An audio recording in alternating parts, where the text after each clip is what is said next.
Hai para sahabat dan keluarga dimanapun Anda berada, salam sehat dan damai sejahtera dari saya Puji, lokasi di Palembang. Jadi pada hari ini ya, hari Minggu tanggal 12 Juni ya. Nah, saya akan sedikit sharing tentang musibah yang menimpa keluarga kami, tepatnya keluarga suami saya ya, yang terjadi beberapa minggu yang lalu.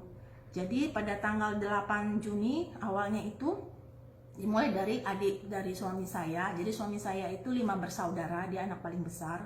Nah adiknya ini yang nomor 2 laki-laki itu mulai mengalami batuk-batuk tanggal 8 Juni. Kemudian tanggal 9 Juni batuknya bertambah dan kurang nafsu makan. Tanggal 10 mulai demam dan tanggal 11 dibawa ke rumah sakit, diopnam di rumah sakit dan dites rapid test, hasilnya negatif. Nah kemudian tanggal 13 itu di swab di rumah sakit tersebut. Tanggal 14 dia sudah mulai mengalami sesak. Namun pada tanggal 15 Juni dia minta pulang ke rumah.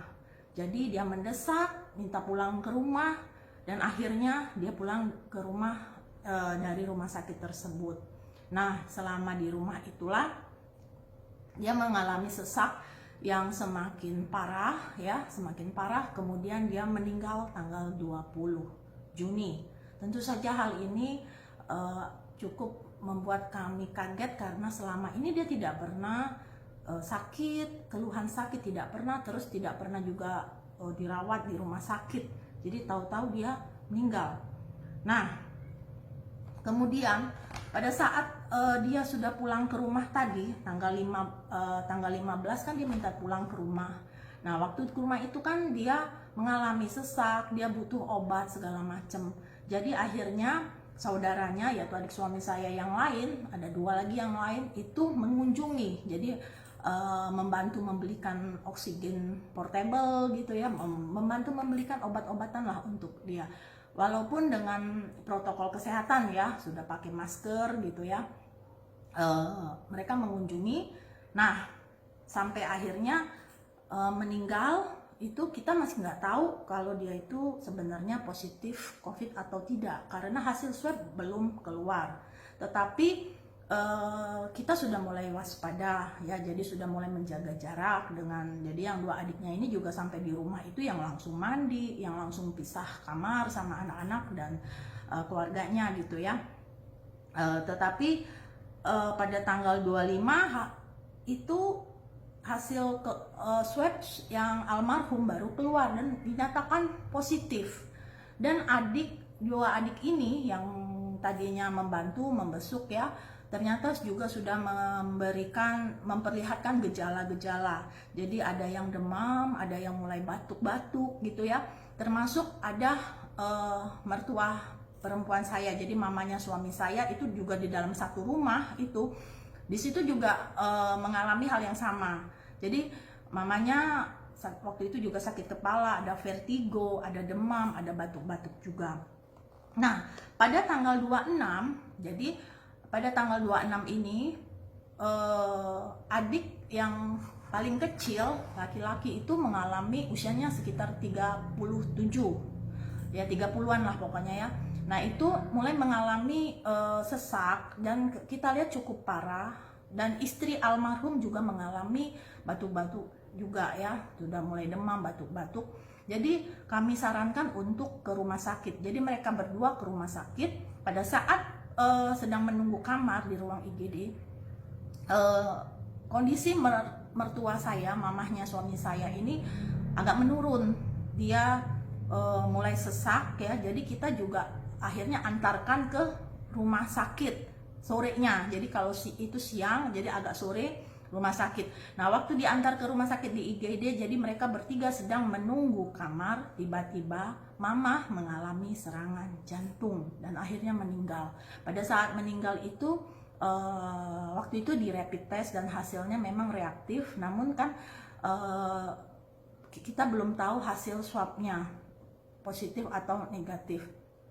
Tetapi karena memang akhirnya meninggal karena sudah dalam kondisi gejala-gejala COVID, maka mama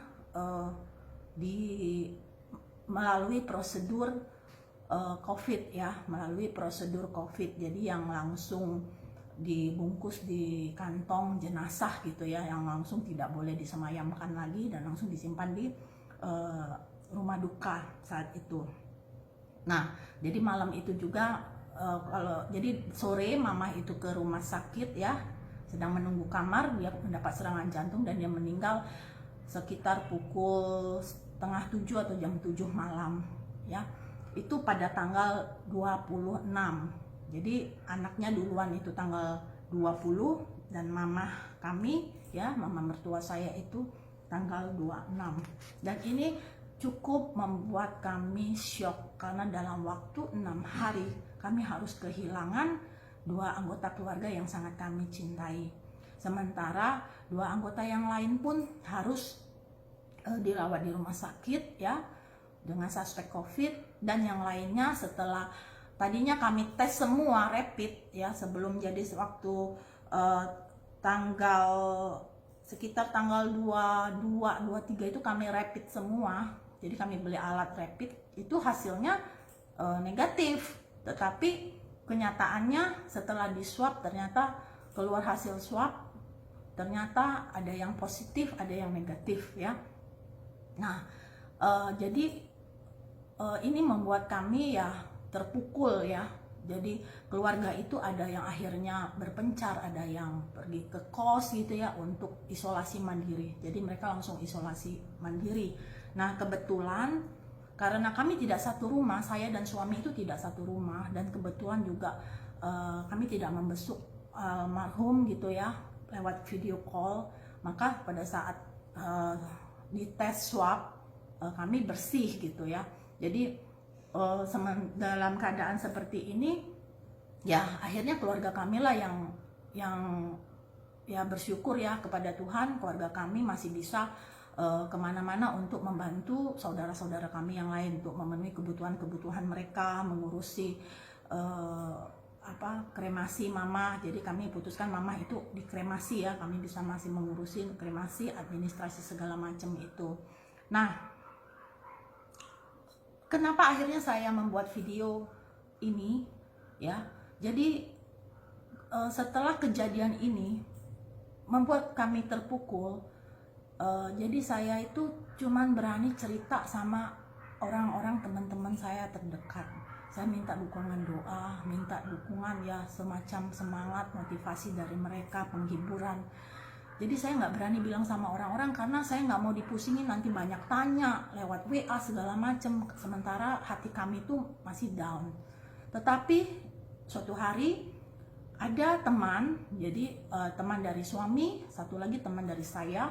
Jadi ini berlainan ya, lainan keluarga. Mereka menelpon kami. Jadi mereka menelpon kami maksudnya mau sharing, tanya-tanya karena keluarga mereka pun sepertinya terkena, ada yang suspek COVID. Jadi mereka mau sharing karena mungkin mereka mendengar kami sudah mengalami duluan. Nah, waktu saya ditelepon sama teman saya ini, dia bilang sebelum saya telepon kamu, saya tuh tadinya nggak berani, dia bilang. Jadi dia menimbang-nimbang berhari-hari, kira-kira saya ini tersinggung nggak ya kalau ditanya-tanya tentang COVID, kira-kira saya ini masih masa dalam berduka nggak ya. Jadi waktu itu saya tersentuh, kok dia sampai begitu ya, kok saya ini siapa ya sampai kayaknya harus ditimbang-timbang dulu baru nelfon saya. Saya pikir apa yang bisa saya bantu, oke saya bantu. Akhirnya dia cerita dan saya bisa men-sharingkan apa yang kami alami, apa yang harus dilakukan kepada teman saya ini. Kemudian saya berpikir kalau saya tidak membuka diri, orang-orang kan nggak tahu sebenarnya bagaimana keadaan saya gitu. Apakah saya open, apakah saya memang sudah mau membantu atau sharing. Kan mereka ya pasti kita tahu lah ya, rata-rata korban COVID itu banyak kan memang yang seperti mengasingkan diri, nggak mau cerita, tertutup. Tetapi saya tersentuh oleh teman saya ini. Saya merasa juga sangat bersalah ya. bila saya tuh tidak membuka diri dan tidak berbuat apa-apa. Karena pada akhirnya beberapa dari teman saya itu banyak yang tidak mengerti bahwa betapa bahayanya COVID ini. Jadi mereka tuh merasa COVID ini masih jauh gitu loh, masih sebatas berita-berita di koran. Padahal sebenarnya sudah sangat dekat. Bahkan keluarga dan sahabat terdekat pun sudah mengalami. Berarti ini kan sudah banyak.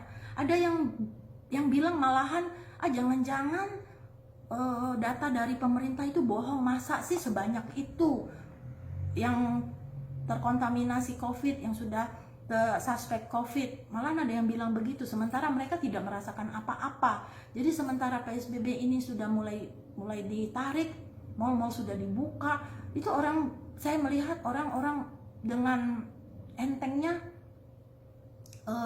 ke restoran, ya, ke mall, tidak menghindari kerumunan. Itu rasanya sangat prihatin saya, ya, seolah-olah mereka tidak mengetahui. Makanya saya akhirnya memberanikan diri untuk membuat video ini agar kita semua tuh bisa melihat bahwa ini sudah benar-benar pandemi yang bahaya loh kalau kita tidak menjalankan protokol kesehatan yang sudah diterapkan oleh pemerintah.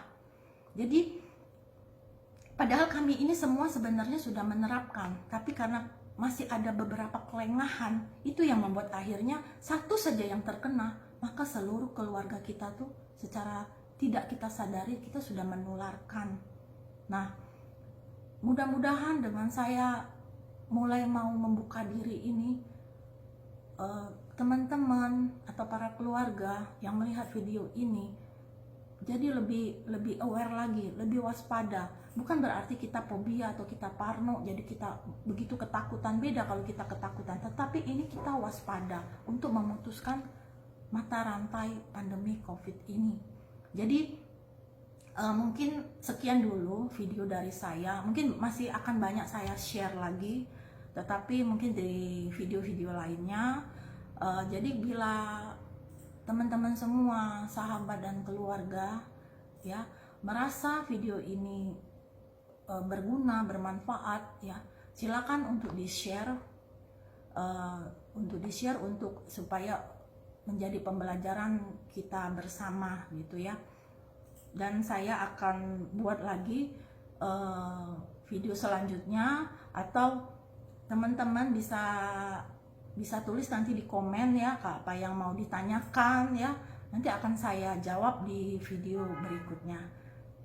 Terima kasih, salam sehat, semoga Tuhan senantiasa melindungi kita semua, amin.